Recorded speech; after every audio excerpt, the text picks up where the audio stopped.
ಸನ್ಮಾನ್ಯ ಮುಖ್ಯಮಂತ್ರಿಗಳು ಮತ್ತು ಅದಕ್ಕಿಂತ ಪೂರ್ವದಲ್ಲಿ ನಮ್ಮ ಸಚಿವಾಲಯದ ಕಾರ್ಯದರ್ಶಿಗಳು ಫೋನ್ ಮಾಡಿ ನೀವು ಇವತ್ತು ರಾಜೀನಾಮೆ ಕೊಡಬೇಕು, ಮುಖ್ಯಮಂತ್ರಿಗಳ ಆಫೀಸಿನಿಂದ ರಾಜೀನಾಮೆ ಕೊಡಲಿಕ್ಕೆ ಹೇಳಿದ್ದಾರೆ ಅಂತ ಹೇಳಿ ಫೋನ್ ಮಾಡಿ.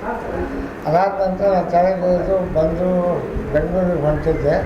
ಈ ಸಂದರ್ಭದಲ್ಲಿ ಸನ್ಮಾನ್ಯ ಮುಖ್ಯಮಂತ್ರಿಗಳು ಫೋನ್ ಮಾಡಿ ನಿಮಗೆ ರಾಜೀನಾಮೆ ಕೊಡಿ ಸ್ಪೀಕರ್ ಹುದ್ದೆಗೆ, ಮತ್ತು ನಿಮಗೆ ನಾವು 4 ಗಂಟೆಗೆ ಪ್ರಮಾಣ ವಚನ ಸ್ವೀಕಾರ ಮಾಡಲಿಕ್ಕೆ ಬರಬೇಕು ಅಂತ ಆಹ್ವಾನ ಕೊಟ್ಟಿದ್ದಾರೆ.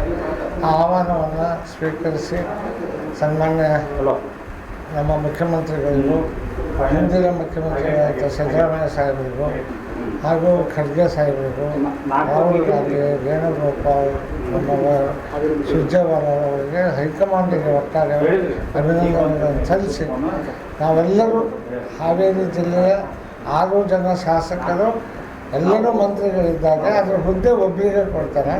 ಆದ್ದರಿಂದ ನಾನು ಅವನ್ನೆಲ್ಲರೂ ವಿಶ್ವಾಸಕ್ಕೆ ತೆಗೆದುಕೊಂಡು ಅವರಿಗೆ ಕೆಲಸ ಮಾಡ್ತಕ್ಕಂಥ ವ್ಯವಸ್ಥೆಯನ್ನು ಮಾಡ್ತೀವಿ. ಎಲ್ಲರನ್ನೂ ಒಳಗೊಂಡು ಹೋಗ್ತೇನೆ. ಕಳೆದ ಬಾರಿನೂ ಕೂಡ ನಾನು ಮಂತ್ರಿಯಾಗಿ ಕೆಲಸ ಮಾಡಿದ ಅನುಭವ ಇದೆ.